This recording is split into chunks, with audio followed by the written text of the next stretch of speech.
Welcome to video number 2. On this video, I'm going to be sharing with you incredible information and exactly who is going to be winning the 2020 election. So if you have not seen video number 1, right now there should be a link appearing on top of your screen so that you can click it and you can see video 1 first. Now also you can see on the description of this video, and you will be able to see also a link so that you can see this video also. Once again, I'm going to be completely non-partisan. I'm not going to be showing you what are my political affiliations. I want to be as straight as possible so that we will be completely unbiased in what I'm going to be sharing with you.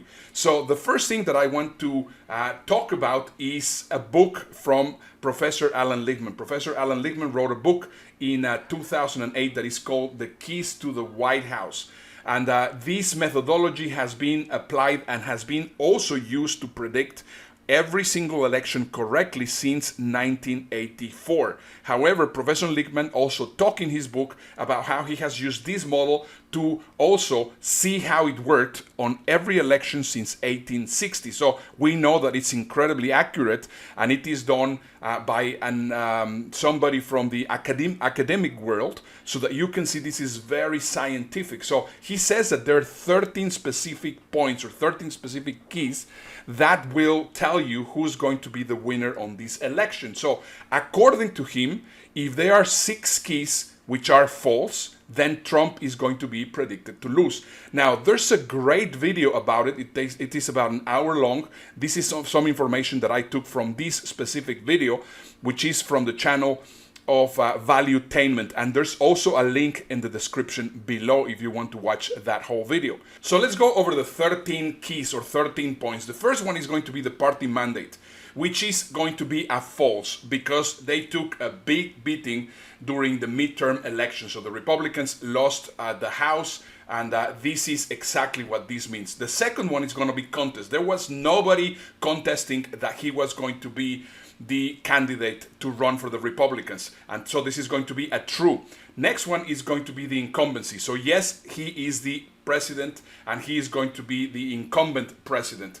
The next one is going to be the third party. Even though Kanye West thought that he was going to also be running, he was not a serious contestant, so this is going to be a true. So we have right now one false in these specific political points. Now let's go into the economic points. First of all, the short-term economy. The short-term economy was doing great before the pandemic, and he would have won if he would not have been because of pandemic. So right now we can also put this as a false. The long-term economy is also going to be affected because what is happening right now. So this is going to be the third false against the Republicans. The next one is going to be policy change, and this one is going to be true because from the moment that President Trump took office, he has been changing all the policies from President Obama.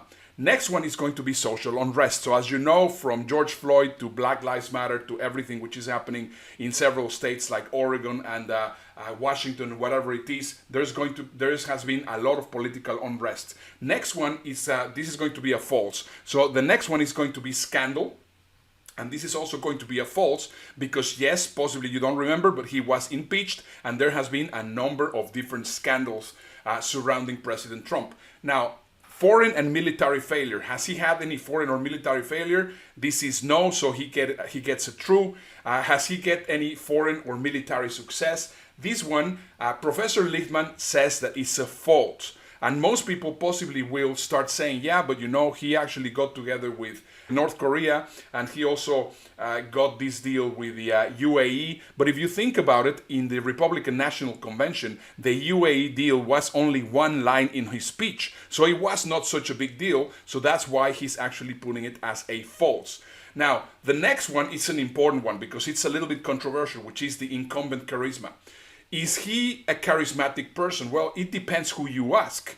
If you ask anybody from his base, they're going to tell you that he's incredibly charismatic. However, he doesn't appeal to everybody, not like Ronald Reagan or not like Franklin Delano Roosevelt, or not like possibly President Obama or President Clinton, that they have a global appeal. They appeal to a lot more people. So the answer is also going to be false. And the last one is going to be challenger, in this case Joe Biden, charismatic. So in this case, I do not really think that he's charismatic. Professor Lichtman also doesn't really think that he's very charismatic. Therefore, it's going to go into a true. So if we see here, there's already 6 false, and then Trump is predicted to lose. So once again, we are seeing here another clue that is actually making us see in a very scientific way that possibly Donald Trump is not going to win the election. Now, there's one element, and this one is a little bit more difficult to measure because there's no way to measure it. And I call it sentiment and alienation. And every time that there is an election, all you need to see is what's the overall feeling. So let's just go to the overall feeling of 2016. The overall feeling was that people were sick and tired of the establishment, and the winning proposal from Donald Trump was that he was a non-politician and that he was not politically correct, and that meant change, and that was what was creating the largest appeal. His slogan, "Make America Great Again," is not his. It is a copycat result from Ronald Reagan in 1980. You can see right now here on the screen exactly how Ronald Reagan was using "Let's Make America Great Again." So he knew that it was a winning formula. Now, let's go right now into the second part of it, which is the alienation. Throughout the 4 years that he has been president, he has been alienating women. He has been alienating the elderly.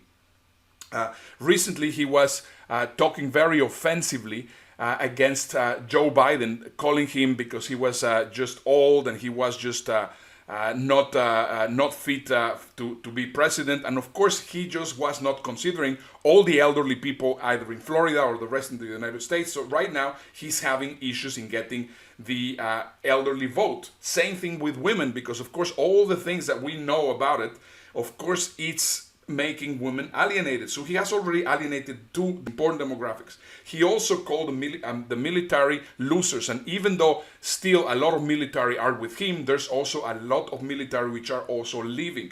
Next one is going to be the millennials. The millennials are also very much alienated with this story of TikTok and what happened in Tulsa, and different ways in how he has been also talking to them. And of course, we have to talk about the minorities like the blacks and like the Latinos and like the Muslims, which one way or the other he has also alienated. So in my humble opinion, the only people which are still with him are those that still believe that if Joe Biden is elected, the United States is going to become like Venezuela, or that they're going to take away their arms. And in reality, what we need to do is we have to think a little bit more outside the box and think, well, you know what? We need to be united. That's why it's called the United States of America. And this is one very important reason why I decided to actually do this video. Because all we want is unity, like what we have in 9/11. God bless America. Members of Congress gathering on the Capitol steps to sing God Bless America that night. The country and its elected representatives were coming together on 9/11 as we had not come together since World War II.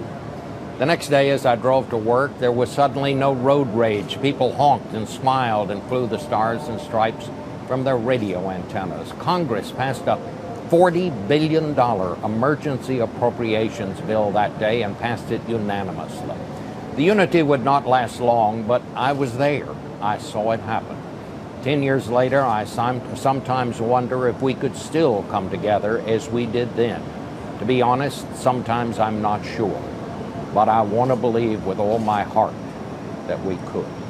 I hope that this video has given you enough information on what's going to happen on the next election, who's going to be elected president and why, and we would love to hear your comments. Let us know below whether you like it, you dislike it, or leave us your comments. Thank you for watching.